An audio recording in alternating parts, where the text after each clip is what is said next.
नमस्कार, घड़ी में 9 बजने वाले हैं। वक्त हो गया है आपके favourite morning prime time show 9 बज गए का आपके साथ हूं मैं नेहा बाथम। अगले 1 घंटे तक हम आपके साथ यूं ही बने रहेंगे, दिखाएंगे आपको देश और दुनिया की हर वो खबर जिसका सीधा सरोकार आपसे है। लेकिन शुरुआत करेंगे एक अच्छी खबर के साथ। दरअसल देश को कोरोना वैक्सीन की पहली खेप की सप्लाई शुरू हो चुकी है। पुणे के सेरम इंस्टीट्यूट लैब से सुबह करीब 4:30 बजे कोविशील्ड वैक्सीन की खेप लेकर पहला ट्रक एयरपोर्ट के लिए रवाना हो गया। यहां से विमान के जरिए वैक्सीन सरकार के स्टोरेज डिपो तक पहुंच रही है। वैक्सीन की पहली खेप सुबह 10 बजे दिल्ली पहुंचेगी। स्पाइस जेट की फ्लाइट से पुणे से दिल्ली पहुंच रही है ये वैक्सीन। देश के 13 शहरों में अगले कुछ ही घंटों में कोविशील्ड वैक्सीन पहुंच जाएगी। 12 शहरों में विमान के जरिए, जबकि मुंबई में रोड के रास्ते वैक्सीन की पहली खेप पहुंच रही है। तो ये अच्छी खबर। वैक्सीन से जुड़ी हुई सारी तैयारियां पूरी कर ली गई हैं। कोल्ड चेन कैसे मेंटेन की जाए, इसको लेकर तमाम तरीके जो राज्य सरकारें हैं वो अपनाएंगी ताकि इस कोविशील्ड वैक्सीन को ठीक तरीके से स्टोर किया जा सके।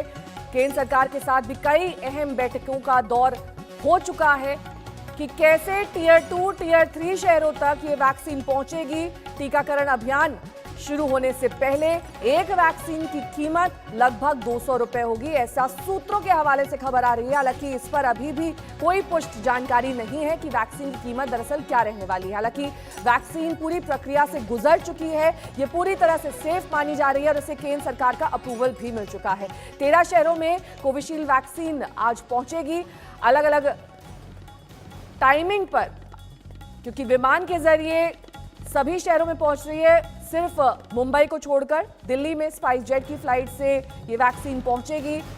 मुंबई में सड़क के रास्ते पहुंचेगी और 12 शहरों में विमान से कोविशील्ड वैक्सीन पहुंचाने की तैयारी कर ली गई है। क्योंकि मुंबई और पुणे का रास्ता बेहद नजदीक है, ऐसे में वहां पर ट्रक के जरिए ये वैक्सीन पहुंचाई जाएगी।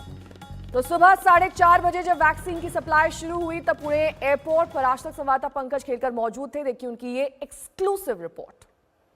तो यहाँ आप देख सकते हैं कि सीरम इंस्टीट्यूट ऑफ इंडिया से जो पहला कंसाइनमेंट है कोरोना वैक्सीन का कोविशील्ड, वो निकल रहा है। जो बड़े बड़े कंटेनर ट्रक्स हैं, रेफ्रिजरेटर ट्रक्स हैं, वो ये कंसाइनमेंट पहले पुणे एयरपोर्ट लेके जाने वाले हैं। तो जो जानकारी आज तक को मिल रही है कि ये जो बड़े से रेफ्रिजरेटर कंटेनर ट्रक्स है जो कि अत्याधुनिक है, जीपीएस से फिटेड है और पुलिस इसकी सुरक्षा इसको दी गई है, तो यहाँ पर दिखाई दे रहा है। और ये जो बड़े ट्रक्स है वो ये वैक्सीन आने वाले समय में पहले तो पुणे एयरपोर्ट हवाई के मार्ग से पुणे एयरपोर्ट के द्वारा देश के अनेक राज्यों में पहुंचाए जाएंगे, बड़े शहरों में उतारे जाएंगे और साथ ही साथ जो अन्य जो ट्रक्स है वो देश के जो 3 राज्यों में पहले फेज में वैक्सीन पहुंचाने का काम करेंगे। तो आने वाले 16 तारीख को ये वैक्सीन हेल्थ केयर वर्कर्स को देने का काम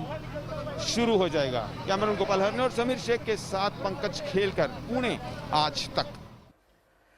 पंकज खेलकर हमारे संवाददाता इस वक्त तमाम जानकारी के साथ हमारे साथ जुड़ गए हैं। गोपी घांगर हमारे साथ जुड़ गए हैं। लेकिन सबसे पहले पंकज आपका रुख करते हैं, क्योंकि आप लगातार ट्रैक कर रहे हैं, ट्रेस कर रहे हैं कि कैसे वैक्सीन को पहुंचाने का काम अलग अलग शहरों में किया जा रहा है। पुणे वो सेंटर है जहां से ये वैक्सीन अलग अलग शहरों तक पहुंचेगी। ऐसे में किन बातों, किन एहतियातन कदमों का यहां पर इस्तेमाल किया गया ताकि वैक्सीन को किसी तरह का नुकसान ना पहुंचे? और खासतौर पर अगर दिल्ली की बात करें, कितने बजे फ्लाइट पहुंचने वाली है? देखिए, दिल्ली तकरीबन 10:30 बजे ये फ्लाइट पहुंचेगी। और जो दूसरा सवाल आपने किया है कि वैक्सीन सही सलामत पहुंचे, इसके लिए क्या इंतज़ाम है, तो सुरक्षा तो दी ही गई है। जो ट्रक्स जैसे सीरम से एयरपोर्ट आ रहे थे उसमें भी सुरक्षा थी, लेकिन जो बॉक्सेस है उसमें खास इंतज़ाम है कि एक बॉक्स में 1,20,000 डोसेस के छोटे बॉक्स और वायल्स होते हैं। तो उसका जो तापमान है 2 डिग्री से 8 डिग्री तक लगातार रहना चाहिए। इसके लिए जो केमिकली जो आइस क्यूब्स होते हैं या आइस के स्लैश होते हैं वो वहाँ पर रखे गए हैं ताकि बॉक्स के अंदर का जो तापमान है वो लगातार 2 डिग्री से 8 डिग्री के बीच में ही रहे। तो ये एक खास इंतजाम है जो कि सीरम इंस्टीट्यूट ऑफ इंडिया ने उनके बॉक्सेस में किया गया है। इसके अलावा जैसे रेफ्रिजरेटर ट्रक का बात की है हमने, तो उसमें ये बॉक्सेस रखकर आज हवाई अड्डे पर वे लाए गए हैं। और जैसे आपने कहा कि 13 शहरों में और 17 सेंटर्स पर ये बॉक्सेस की जो संख्या है वो तकरीबन 500 पौने 500 बॉक्सेस आज पुणे से हवाई मार्ग से अलग अलग शहरों में पहुंचाए जाएंगे और देश के कोने कोने में ये बॉक्सेस आज जाएंगे। वो मेघालय से लेकर चेन्नई से लेकर कोलकाता से लेकर भुवनेश्वर, लखनऊ, करनाल, दिल्ली सभी जगहों पर आज हवाई के मार्ग से ये 476 बॉक्स पहुंचाने जाने वाले हैं। ठीक है, लौटूंगी मैं आपके पास पंकज। मेरी सहयोगी गोपी घांगर भी लगातार हमारे साथ बनी हुई है। गोपी, वैक्सीन से ज्यादा इंतजार मुझे नहीं लगता पैंडेमिक के दौर में किसी और चीज का किया गया होगा। अब ये इंतजार की घड़ियां खत्म हो गई हैं। कितने सेंटर्स वहां पूरे गुजरात में बनाए गए हैं और साथ ही किस तरीके से इसके डिस्ट्रीब्यूशन की तैयारियां की गई हैं? बिल्कुल नेहा, सबसे पहले तो बता दूं कि ये इंतजार बस अब कुछ ही देर में खत्म होगा। हम इस वक्त मौजूद है अहमदाबाद एयरपोर्ट पर, मौजूद है सरदार पटेल एयरपोर्ट पर और यहाँ पे करीब 10:30 बजे जो कंसाइनमेंट है, पहला कंसाइनमेंट वो यहाँ पे पहुँचेगा और इसको लेने के लिए गुजरात के हेल्थ मिनिस्टर भी यहाँ पे पहुँच रहे हैं। साथ ही ये पूरा अगर आपको बताए कि जो वैक्सीन है, वैक्सीन को अहमदाबाद एयरपोर्ट से एक पूरा ग्रीन कॉरिडोर बनाकर जो वैक्सीनेशन के कोल्ड सेंटर है वहाँ पे ले जाया जाएगा। करीब गुजरात के अंदर 6 ऐसे सेंटर्स बनाए गए हैं जो कि मेन डिस्ट्रिक्ट में रहेंगे। अहमदाबाद, गांधीनगर, राजकोट, वडोदरा, सूरत, ये सभी जगह पे ऐसे बड़े सेंटर्स बनाए गए हैं जहां जिसकी कैपेसिटी करीब 25 लाख वैक्सीन जो वॉकिंग कूलर्स है उसकी है। तो वहाँ पे वैक्सीन रखा जाएगा। उसके बाद जो डिस्ट्रीब्यूशन सिस्टम है तो गांव तक उसे पहुंचाने के लिए करीब 3000 से ज़्यादा सेंटर्स बनाए गए हैं जो कि डिस्ट्रिक्ट सेंटर्स रहेंगे और वहाँ से गांव तक ये पहुंचेंगे। तो पूरी कोल्ड चेन को एक पूरी तरीके से मेंटेन करने की कोशिश की गई है। साथ ही जो कोल्ड बॉक्सेस है वो भी रखे गए हैं ताकि जो वैक्सीन का टेम्परेचर है ये टेम्परेचर बना रहे। सबसे दिलचस्प बात यह है कि जो कोल्ड बॉक्स हम लोग देखते हैं, जो हमने ड्राई रन में भी देखा था, करीब 24 घंटे तक उसमें 2 डिग्री से लेके 8 डिग्री तक का जो टेम्परेचर है वो मेंटेन रहता है। लेकिन ग्रीन कॉरिडोर बनाया जाएगा जब यहाँ पे वैक्सीन पहुंचेगी अहमदाबाद एयरपोर्ट पर और यहाँ से ग्रीन कॉरिडोर के जरिए अहमदाबाद, गांधीनगर, राजकोट, वडोदरा, सूरत ये सभी जगह पे भेजे जाएंगे। करीब 70 जितने बॉक्सेस है जो यहाँ पे आएंगे, यानी करीब हम कह सकते हैं कि जो हमारे गुजरात के करीब टोटल मिला के 10 लाख जितने जो हेल्थ वर्कर है उनको 16 तारीख को एक पूरी सिस्टम बनाई गई है कि मैक्सिमम से मैक्सिमम जो हेल्थ वर्कर्स हैं उनको वैक्सीन दी जाए।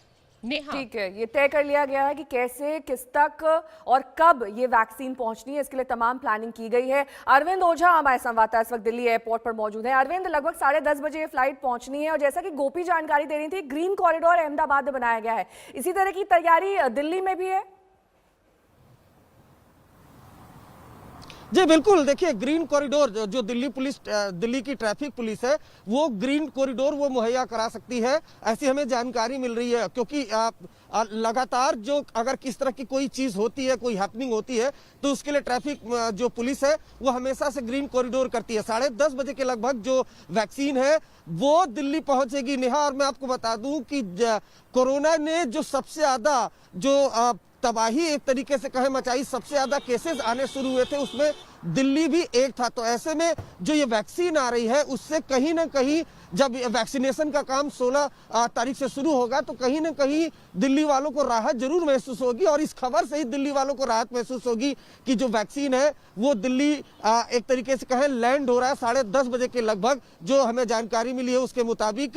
और अलग अलग शहरों में भी जो वैक्सीन है वो लैंड हो रही है, लेकिन दिल्ली में 10:30 बजे का टाइम है। इस वक्त मैं एयरपोर्ट पर ही मौजूद हूँ, कार्गो एयरपोर्ट है, कार्गो टर्मिनल, वहां पर वैक्सीन पहुंचेगी। 8:30 बजे के लगभग उड़ान भर चुकी है पुणे से और 10:30 बजे के लगभग यहां पर पहुंचेगी। तो एक बड़ी खबर है, बड़ी राहत वाली खबर है, खासकर दिल्ली वालों की बात करें तो।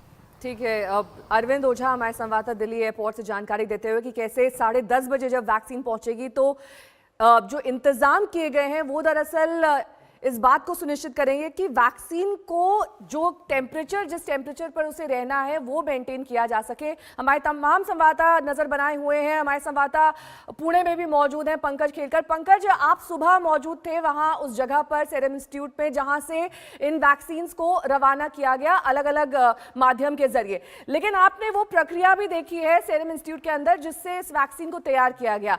हमारे दर्शकों को जानकारी दीजिए कि पहली खेप में कितनी वैक्सीन मुहैया कराई जा रही है, दूसरी खेप, तीसरी खेप, इनमें कितने नंबर्स होंगे वैक्सीन के?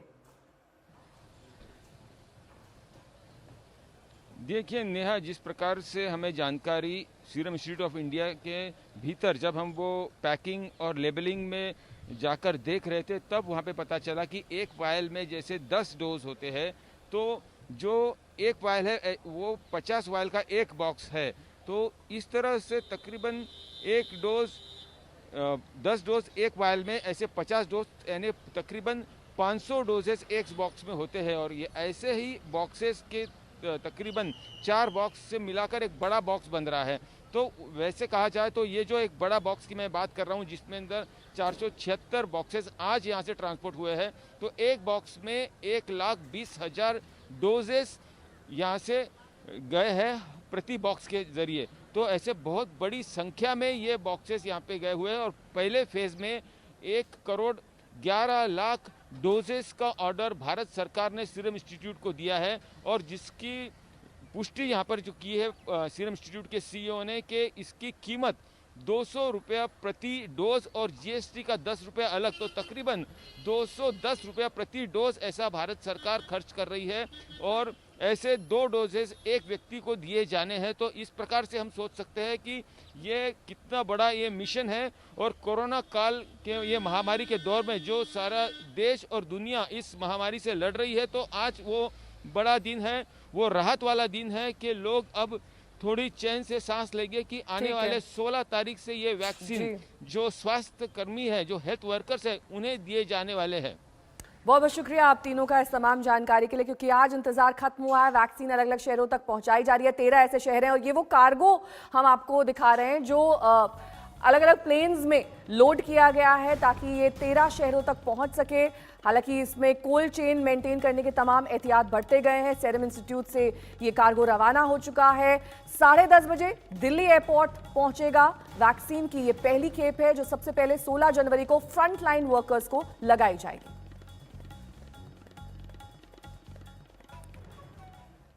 तो किसान आंदोलन की अब बात करेंगे, जिसमें आज का दिन बेहद अहम साबित हो सकता है। आज आंदोलन का 48वां दिन है और आज ही सुप्रीम कोर्ट इस मामले में दायर याचिकाओं पर फैसला सुना सकता है। कल सुप्रीम कोर्ट में इस मामले की सुनवाई हुई, जिसमें केंद्र सरकार को फटकार लगाने के साथ साथ कोर्ट ने मामला सुलझाने के लिए कमेटी के गठन की बात भी कही, लेकिन इस पर पेच फंस गया। किसान नेता कमेटी के पक्ष में नहीं है। माना जा रहा है कि मामला सुलझने तक कोर्ट तीनों कृषि कानून के अमल पर रोक लगाने के लिए कह सकता है, लेकिन ये सारी बातें कोर्ट के फैसले के बाद ही साफ होंगी।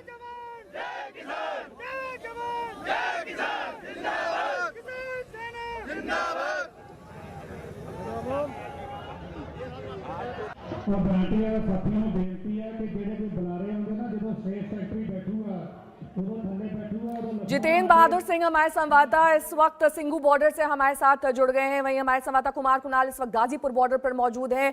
सबसे पहले जितेंद्र, आपका रुख करते हुए, कमेटी के गठन पर किसान खुश नहीं है, वो नहीं चाहते हैं कमेटी का गठन हो। ऐसे में बातचीत से भी अब बात नहीं बन रही है, तो क्या आखिरी ऑप्शन अब सुप्रीम कोर्ट के पास इस कानून पर रोक लगाने का ही रह गया है?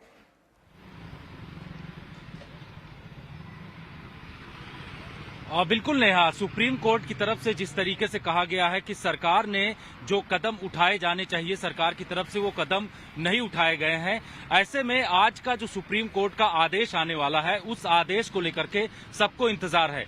वहीं किसान संगठनों की अगर बात करें तो किसान संगठनों ने ये साफ कर दिया है कि जब तक तीनों कृषि कानून रद्द नहीं किए जाते हैं तब तक वो लोग आंदोलन ऐसे ही करते रहेंगे। और कमेटी को लेकर के भी किसानों की तरफ से कहा गया कि वो किसी कमेटी को नहीं चाहते हैं।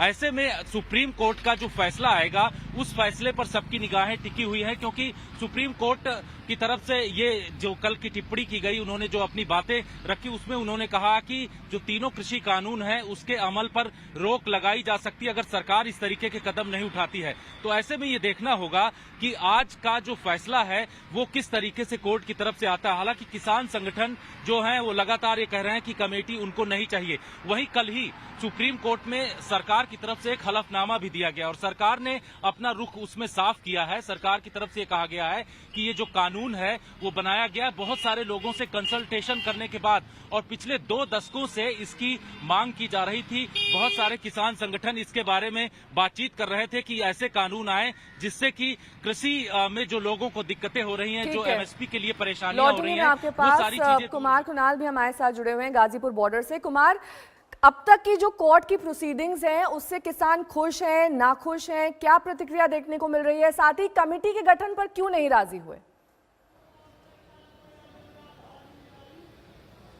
देखिए, दोनों तरह की प्रतिक्रियाएं हैं। एक तो प्रतिक्रिया है क्या कि जिस तरीके से सरकार को सीधे सीधे आड़े हाथों लिया गया है, उसको लेकर के किसान कम से कम संतुष्ट हैं कि जो उनकी बात है कहीं ना कहीं सुनी जा रही है। सरकार के फ्रंट पर अगर नहीं सुनी गई तो कम से कम सुप्रीम कोर्ट उनकी बात सुन रहा है। लेकिन कमेटी को लेकर के अब भी बहुत ज्यादा उत्साहित नहीं है किसान। कुछ यहाँ पर नेता हैं, उन्हीं से बात करते हैं कि सुप्रीम कोर्ट में जो सुनवाई चल रही है, कहा है कमेटी बनाने को लेकर के, आप कह रहे हैं कानून वापसी, कैसे रास्ता निकलेगा? भैया, हमारे जो टिकैत साहब है वे जाने, हम पे कुछ भी नहीं है। हम तो यहाँ हुक्का पीवा खाया सो गए, बस इतनी पता। ये भी स्थिति है कि कई सारे नेताओं को कुछ नहीं पता है कि क्या है यहाँ पर। सिर्फ आए, आप बताइए,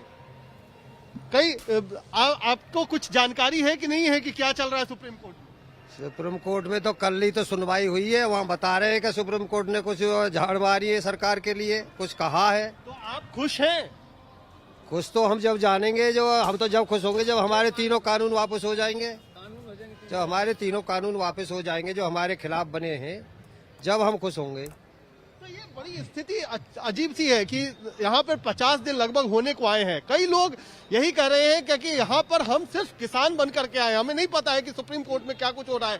कुछ लोग कह रहे हैं कि हाँ, सुप्रीम कोर्ट में बात जो हुई है, सरकार को झाड़ पड़ी है, उससे खुश तो हैं, लेकिन जब तक कानून वापस नहीं होते तब तक यहाँ से पूरा प्रदर्शन वापस नहीं होगा। तो ये कुछ जो आपको हमने बातचीत सुनाई उससे आपको स्थिति समझ में आ गई होगी कि किस तरीके से यहाँ पर प्रदर्शन भी है और किस तरीके से जो किसानों का रुख है वो किधर जा रहा है। ठीक है, आप दोनों का बहुत बहुत शुक्रिया। कुमार कुणाल हमारे साथ जुड़े हुए थे। जितेंद्र बहादुर सिंह सिंघू बॉर्डर पर मौजूद थे। 48वां दिन किसान आंदोलन का हो चुका है, लेकिन इस बीच मौसम की मार भी जबरदस्त है, क्योंकि नए साल पर मौसम की मनमानियां जारी हैं। पहले ठंड, फिर कोहरा, फिर बारिश, फिर धूप, और एक बार फिर से आज कोहरा देखने को मिल रहा है दिल्ली और एनसीआर में। घने कोहरे की चादर से इस वक्त दिल्ली एनसीआर जूझ रहा है। बारिश के बाद खुले आसमान ने शीतलहर को बढ़ा दिया है। मौसम विभाग के मुताबिक ठंड अभी और ज्यादा सताएगी। पारा 5 डिग्री तक गिर सकता है। 2 तस्वीरें आपके सामने, कैसे सुबह से ही अंधेरा छाया हुआ था। घने कोहरे के बीच लोग लाइट जलाकर अपने वाहन चला रहे थे। हालांकि मुसाफिरों को सबसे ज्यादा परेशानी फॉग की स्थिति में होती है, जब आगे विजिबिलिटी काफी कम हो जाती है, वाहन चलाने में दिक्कतें आती हैं। और सुबह से ही आज इस तरह के कोहरे का सामना दिल्ली वासी कर रहे हैं।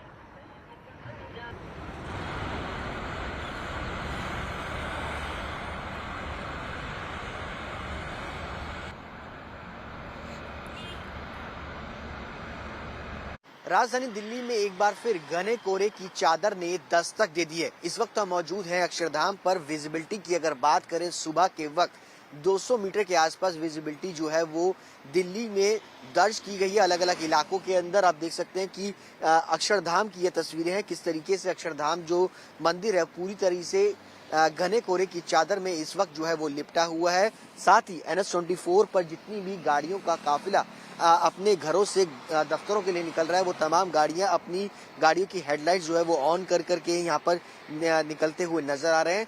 इसके साथ साथ अगर तापमान की अगर बात करें तो सुबह के वक्त जो तापमान है दिल्ली का इस वक्त 6.8 डिग्री जो है वो दर्ज किया गया है। पिछले कई दिनों के मुकाबले अगर बात की जाए तो तापमान में एक बार फिर गिरावट जो है वो दर्ज की गई है। मौसम विभाग की तरफ से पहले ही कहा गया था कि दिल्ली के नए साल के दूसरे हफ्ते में एक बार फिर शीतलहर का प्रकोप दिल्ली NCR के अंदर छाएगा। साथ ही साथ घने कोहरे की चादर भी जो है वो एक बार फिर से दिल्ली में देखने को मिलेगी। इसके अलावा तापमान में भी गिरावट जो है वो दर्ज की जाएगी।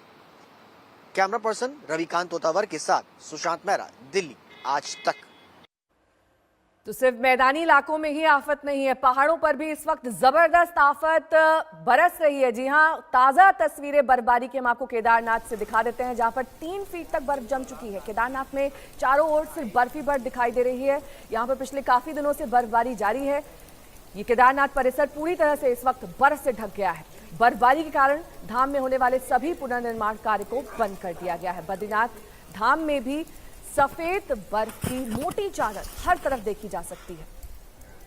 हालांकि इस धाम के कपाट पहले ही बंद हो चुके हैं, लेकिन इस वक्त जबरदस्त ठंड का सामना करते केदारनाथ धाम में मौजूद लोग, ये दो तस्वीरें बद्रीनाथ धाम और केदारनाथ धाम की। हालांकि दूसरी तस्वीर में आप लोगों को स्कीइंग करते हुए भी देख सकते हैं, क्योंकि जो विंटर स्पॉट्स हैं इस वक्त अपने चरम पर हैं। जब बर्फबारी रुकती है तो इसी तरह के विंटर स्पॉट्स का लुत्फ उठाते सैलानी देखे जा सकते हैं। तो भारी बर्फबारी के बीच दो बेहद खूबसूरत तस्वीरें बद्रीनाथ और केदारनाथ धाम की, जो इस वक्त बर्फ की चादर में लिपटा नजर आ रहा है। वक्त फिलहाल एक छोटे से ब्रेक का हो चला है, फौरन होंगे हाजिर कुछ और खबरों के साथ। देखते रहिए आज तक। नमस्कार, मैं हूं अंजना ओम कश्यप। हमें उम्मीद है ये वीडियो आपको पसंद आया होगा। लेटेस्ट खबरों के लिए यूं ही देखते रहिए आज तक, और इस वीडियो के पसंद आने पर लाइक, शेयर एंड सब्सक्राइब करना ना भूलें।